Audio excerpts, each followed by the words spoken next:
ظالم جہاں ہیں انہیں بتا دو کہ نبی آدم کی جتنی ذلت کے بس میں وہ کر چکے ہیں، جو ان کی پلکوں کی جنبشوں میں حیات تھے مر چکے ہیں۔ جہان نو پیدا وہ عالم پیر مر رہا ہے، ایک نئی صبح کا آغاز انشاءاللہ 8 فروری سے ہونے جا رہا ہے۔ میں دعوت خطاب دینے جا رہا ہوں محترم حافظ فداء الرحمان صاحب نائب امیر جماعت اسلامی ضلع خوشاب کو کہ وہ تشریف لائیں اور حاضرین و سامعین سے مخاطب ہوں۔ محترم حافظ فداء الرحمان صاحب۔ الحمدللہ رب العالمین والصلاة والسلام علی رسولہ الکریم۔ اعوذ باللہ من الشیطان الرجیم، بسم اللہ الرحمن الرحیم۔ ان اللہ یأمرکم ان تؤدوا الامانات الی اہلہا وَإِذَا حَكَمْتُمْ بَيْنَ النَّاسِ أَن تَحْكُمُوا بِالْعَدْلِ إِنَّ اللَّهَ نِعِمَّا يَعِظُكُمْ بِهِ إِنَّ اللَّهَ كَانَ سَمِيعًا بَصِيرًا۔ تمام حضرات درود شریف پڑھ لیں۔ قابل سادہ کرام، میرے بزرگوں، نوجوانوں، معزز بہنوں، بیٹوں اور بیٹیوں، ہماری قیادت انشاءاللہ ابھی تھوڑی دیر میں پہنچ جائے گی۔ ہم نماز عصر سے پہلے ہی اس پروگرام کو انشاءاللہ ختم کریں گے۔ ہماری عقیدہ ہے کہ ہم سب کو اللہ نے پیدا کیا، یا ایھا الناس انا خلقناکم من ذکر و انثی۔ ہمارا یہ بھی ایمان اور عقیدہ ہے کہ زمین اور آسمان کا بادشاہ اللہ ہے، رب السماوات والارض وما بینہما الرحمن۔ ہمارا یہ بھی ایمان اور عقیدہ ہے کہ ہم سب کو رزق بھی اللہ دیتا ہے، ان اللہ یرزق من یشاء بغیر حساب۔ جب ہمارا خالق اللہ ہے، جب ہمارا مالک اللہ ہے، جب ہمارا رازق اللہ ہے، تو وہ اللہ کہتا ہے ان الحکم الا للہ۔ لوگوں یہ عقیدہ بھی بنا لو کہ تمہارا حاکم بھی میں ہوں۔ ہم لا الہ الا اللہ کا صرف اتنا ترجمہ کرتے ہیں کہ اللہ کے سوا کسی کی عبادت جائز نہیں۔ لا الہ الا اللہ کا یہ معنی بھی ہے کہ اللہ کے سوا کسی کا حکم ماننا بھی جائز نہیں۔ وہ اللہ جس نے ہمیں یہ حکم دیا کہ نماز قائم کرو، روزہ رکھو، حج کرو، زکوٰۃ دو، اسی رب نے یہ حکم دیا میری زمین پر میرا نظام قائم کرو، میری زمین پر میرا قانون چلاؤ، میری زمین پر میرا حکم چلاؤ۔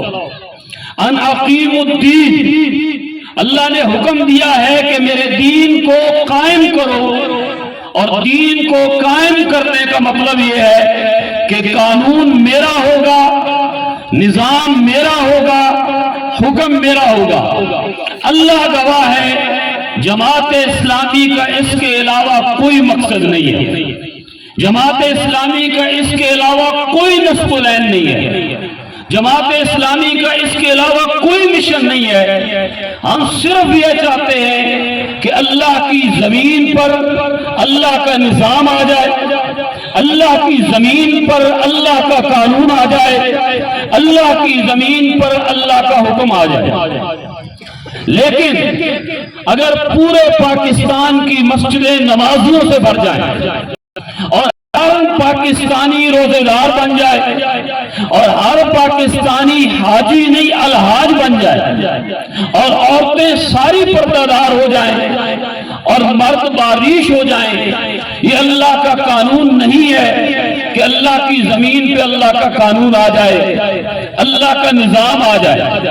اللہ کا نظام اس وقت آئے گا جب حکومت ان لوگوں کے ہاتھوں میں ہوگی کہ جو لوگ اس نظام کو قائم کرنا چاہتے ہیں، اللہ کا قانون اس وقت آئے گا جب اقتدار ان لوگوں کے ہاتھ میں ہوگا جو اللہ کے قانون کو نافذ کرنا چاہتے ہیں۔ اس لیے اب حکومت میں آنے کا صرف ایک ہی راستہ ہے، پاکستان میں کوئی اور راستہ نہیں ہے۔ جمہوری راستہ، قانونی راستہ، جائز راستہ اگر کوئی ہے تو وہ انتخابات کے ذریعے اقتدار تک پہنچنا ہے۔ ووٹ آ رہے ہیں، الیکشن ہونے جا رہا ہے، ہم سب نے ووٹ ڈالنا ہے۔ میں آپ کے سامنے ووٹ کی شرعی حیثیت بیان کر رہا ہوں، ذرا غور سے سنیے گا کہ اللہ نے ووٹ کے بارے میں کیا کہا ہے۔ قرآن مجید میں کوئی ایک حکم ایسا نہیں ہے جس میں اللہ نے یہ کہا ہو کہ اللہ تمہیں حکم دیتا ہے یہ کام کرو اور وہ کام کرو، سوائے ایک چیز کے کہ ان اللہ یامرکم ان تؤدوا الامانات الی اہلہا، اللہ تمہیں حکم دیتا ہے امانتیں ان کے حوالے کرو جو امانتوں کے آل ہیں۔ یا اللہ یہ ووٹ امانت ہے، اس امانت کو ہم کن اہل لوگوں کے حوالے کریں؟ تیرے نزدیک اہل کون ہے؟ تو اللہ نے اپنی کتاب میں بتایا میرے نزدیک اہل کون ہے؟ الذین ان مکناہم فی الارض واقاموا الصلاۃ وآتوا الزکاۃ، کہ جب میری حکومت ہوگی اور میرے بندے میرا نظام قائم کریں گے، پہلا کام نماز کا نظام قائم کریں گے تاکہ بندوں کا اپنے رب کے ساتھ تعلق رہے، دوسرا کام زکوٰۃ کا نظام قائم کریں گے تاکہ غربت ختم ہو جائے، اور اللہ کا نظام معیشت یہ ہے کہ زکوٰۃ لینے والا کوئی نہ ہو، زکوٰۃ دینے والے موجود ہوں۔ اللہ کا نظام یہ ہے کہ جس ہسپتال میں وزیر اعظم کا علاج ہو اسی ہسپتال میں ضلع خوشاب کے غریب کا بھی علاج ہو۔ اللہ کا نظام یہ ہے کہ جس یونیورسٹی میں ایک حکمران کا بیٹا تعلیم حاصل کرے اسی یونیورسٹی کے اندر ضلع خوشاب کے ایک غریب آدمی کا بچہ بھی تعلیم حاصل کر سکے۔ اللہ کا نظام یہ ہے کہ جو عدالتیں حاکم وقت کے لیے راتوں کو کھل جاتی ہیں اور اربوں ڈالر معاف کر کے اسے دوبارہ ہیرو بنا دیتی ہیں، ضلع خوشاب کا غریب آدمی بھی عدالت میں جائے تو اس کو سستا انصاف مل سکے۔ چنانچہ اللہ کہہ رہا ہے امانتیں ان کے حوالے کرو جو امانت کے حقدار ہوں۔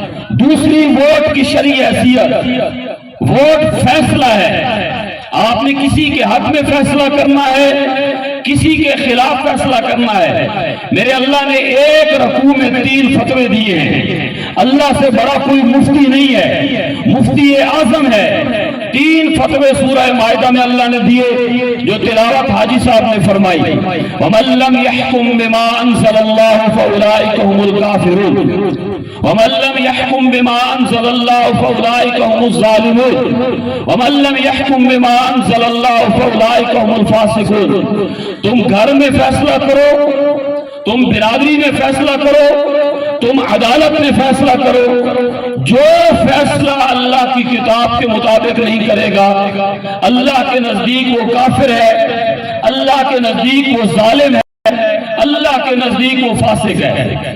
ووٹ کی تیسری شرعی حیثیت یہ گواہی ہے، اور اللہ کی کتاب کہتی ہے اقیم الشہادہ، گواہی قائم کرو، ولا تکتموا الشہادہ، اور گواہی چھپاؤ نہیں۔ جھوٹی گواہی دینا شریعت میں شرک کے بعد سب سے بڑا حرام والا کام ہے، سب سے بڑا گناہ ہے کہ اگر کسی نے جھوٹی گواہی دی تو اس نے گناہ کبیرہ کیا ہے۔ ووٹ کی چوتھی شرعی حیثیت سفارش ہے۔ اللہ کی کتاب کہتی ہے کہ اگر تم نے اچھے لوگوں کے حق میں سفارش کی، وہ جتنی نیکیاں کرے گا وہ بھی تمہارے کھاتے میں جائیں گی، اور اگر تم نے برے لوگوں کے لیے سفارش کی تو وہ جتنے گناہ کرے گا وہ بھی تمہارے کھاتے میں جائیں گی۔ اللہ کی کتاب کہتی ہے کونوا مع الصادقین، اے لوگوں جو ایمان لائے ہو سچے لوگوں کا ساتھ دو۔ درود شریف پڑھ لیجیے۔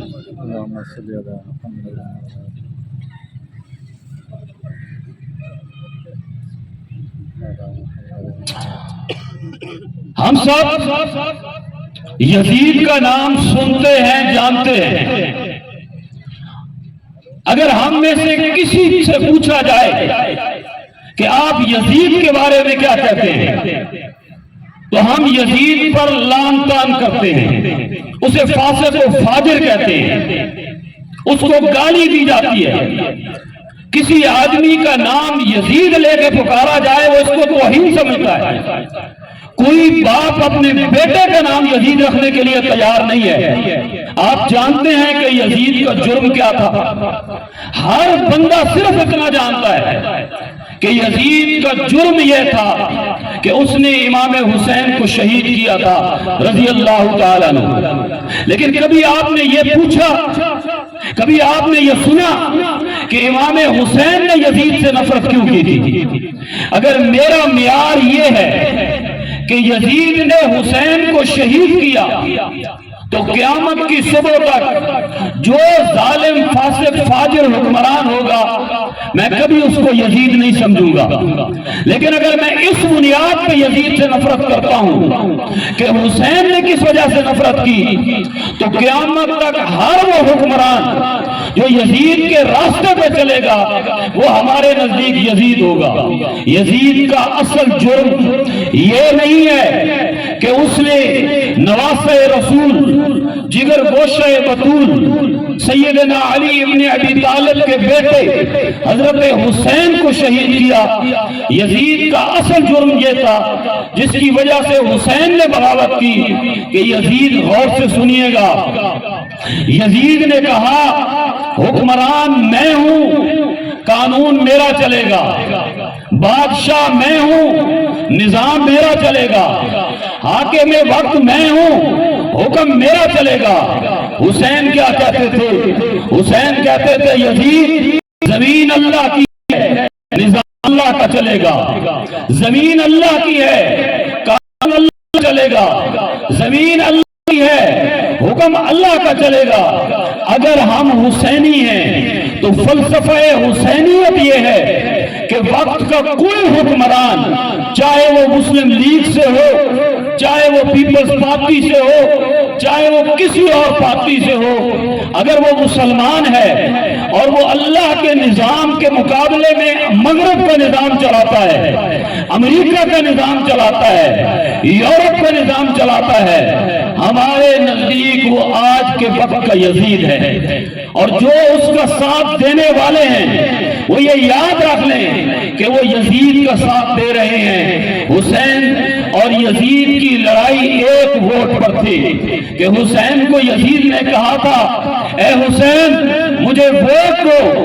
امام حسین نے یہ نہیں کہا تھا میری نالی بنوا دو، میری سڑک بنوا دو، میری گلی بنوا دو۔ حسین نے کہا تھا جب تک اللہ کی زمین پہ اللہ کا نظام نہیں لاؤ گے، اللہ کی زمین پہ اللہ کا قانون نہیں لاؤ گے، حسین کی گردن کٹ سکتی ہے لیکن یزید تمہیں ووٹ نہیں دے سکتی۔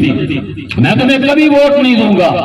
کوفہ والوں نے خط لکھے، لوگ کہتے ہیں مولویوں کا حکومت سے کیا تعلق، مولوی کا سیاست سے کیا تعلق، مولوی کا اقتدار سے کیا تعلق۔ شیعہ سنی اس بات پر متفق ہیں کہ کوفہ والوں نے جب خط لکھے تھے امام حسین کو، کوئی ایک خط ایسا نہیں تھا، بوریوں کی بوریاں خطوط کی تھی، ایک خط ایسا نہیں تھا جس میں یہ لکھا ہو کہ حسین آؤ کوفہ میں ہمارے جنازے پڑھاؤ، آؤ کوفہ میں ہمارے نکاح پڑھاؤ، آؤ کوفہ میں جمعہ کے خطبے دو، آؤ کوفہ میں عید کے خطبے دو، آؤ کوفہ میں ہمارے بچوں کے کانوں میں اذان دو۔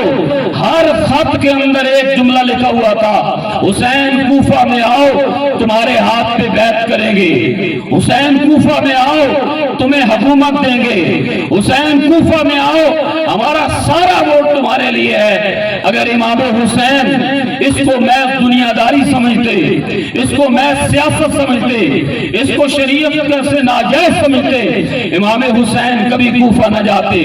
امام حسین حکومت کے لیے گئے تھے، اقتدار کے لیے گئے تھے، بس فرق اتنا تھا کہ حسین اللہ کی حکومت قائم کرنا چاہتے تھے، حسین اللہ کا نظام قائم کرنا چاہتے تھے، حسین اللہ کا قانون نافذ کرنا چاہتے تھے، اور یزید اللہ کے مقابلے میں اپنا نظام رائج کرنا چاہتا تھا۔ یہی جھگڑا آج تک جاری ہے۔ جماعت اسلامی اسی مشن کے اوپر ہے، حسین کے مشن کے اوپر، حسینی پرچم کو لے کے جماعت اسلامی ہر دور میں وقت کے یزید کا مقابلہ کرتی ہے۔ میں ہمیشہ کہتا رہا ہوں اس پوری کمپین میں کہ اگر ہمیں اپنی ذات عزیز ہوتی، اگر ہمیں اپنا مفاد عزیز ہوتا، اگر ہمیں کسی کا مقابلہ کرنا ہوتا، ہم نون لیگ میں ہوتے، پی ٹی آئی میں ہوتے، پیپلز پارٹی میں ہوتے۔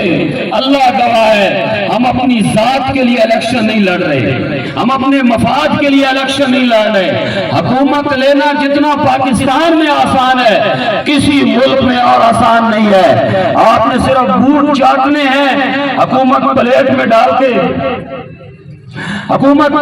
ڈال کے آپ کو دے دی جائے گی۔ آپ نے صرف امریکہ کا ایجنڈا مکمل کرنا ہے، حکومت آپ کو دے دی جائے گی، لیکن ہمیں ایسی حکومت نہیں چاہیے کہ آپ کسی کے سہارے پہ آئیں پھر اسی کے سہارے پہ آپ کو نکالا جائے۔ میں آخری بات صرف کرنا چاہوں گا، اور وہ بات یہ ہے، آخری بات کرنا چاہوں گا، اور وہ بات یہ ہے کہ جماعت اسلامی کی خدمات احسان حسینی صاحب آپ کو گنوا رہے تھے۔ یاد رکھیے گا ہمیں 2002 میں کراچی دیا گیا تھا، 4 ارب روپے بجٹ تھا، نعمت اللہ خان ناظم تھے۔ جب نعمت اللہ خان اپنی ناظمیت سے فارغ ہوئے اس وقت کراچی کا بجٹ 42 ارب روپے تھا۔ ایشیا کا سب سے بہترین ایوارڈ نعمت اللہ خان کو ملا کہ بہترین ناظم اگر کوئی گزرا ہے تو وہ جماعت اسلامی کا ہے۔ سراج الحق وزیر خزانہ بنے، ورلڈ بینک نے رپورٹ دی کہ پاکستان کی تاریخ میں اس سے بہترین بجٹ کسی اور نے نہیں بنایا۔ مرکز نے 1 ارب روپیہ خیبر پختونخوا کو انعام دیا کہ سراج الحق نے خیبر پختونخوا کو مقروض فری، دشمن سود فری صوبہ بنایا۔ جماعت اسلامی کی خدمات کسی سے ڈھکی چھپی نہیں ہے۔ 47 میں مہاجر آئے تو ہم نے خدمت کی۔ 1991 میں یہ حسین آباد میں سیلاب آیا، جماعت اسلامی نے حسین آباد کے لوگوں کو کپڑے دیے، راشن دیا، مکان بنوا کے دیے۔ 2005 میں زلزلہ آیا، ضلع خوشاب کی لاکھوں روپے کی امانت ہم نے وہاں پہنچائی۔ 2011 میں پھر سیلاب آیا، تنزیر الحسن صاحب اس وقت امیر ضلع تھے، قاضی حسین احمد صاحب تشریف لائے، ہم نے 20 لاکھ روپے کے چیک اس وقت تقسیم کیے۔ پھر کرونا آیا، کوئی نکلنے کے لیے تیار نہیں تھا، جماعت اسلامی کا ایک کارکن لوگوں کے گھروں میں پہنچا، لوگوں تک راشن پہنچایا۔ جنوبی پنجاب میں سیلاب آیا، ضلع خوشاب سے 1 کروڑ 12 لاکھ روپے ہم نے جنوبی پنجاب کے لوگوں تک پہنچائے۔ اور پھر فلسطین کا مسئلہ بنا، 1 کروڑ روپیہ اس ضلع سے الحمدللہ ہم نے فلسطین کے لیے بھیجا۔ ہماری خدمات بہت زیادہ ہیں لیکن وقت بہت کم ہے۔ اللہ تعالیٰ ایسے لوگوں کو اقتدار عطا فرمائے اور ایسے لوگوں کو اختیار دے کہ جو ایسا نظام قائم کریں کہ زکوٰۃ دینے والے تو ہوں لیکن زکوٰۃ لینے والا کوئی نہ ہو۔ وآخر دعوانا الحمدللہ رب العالمین۔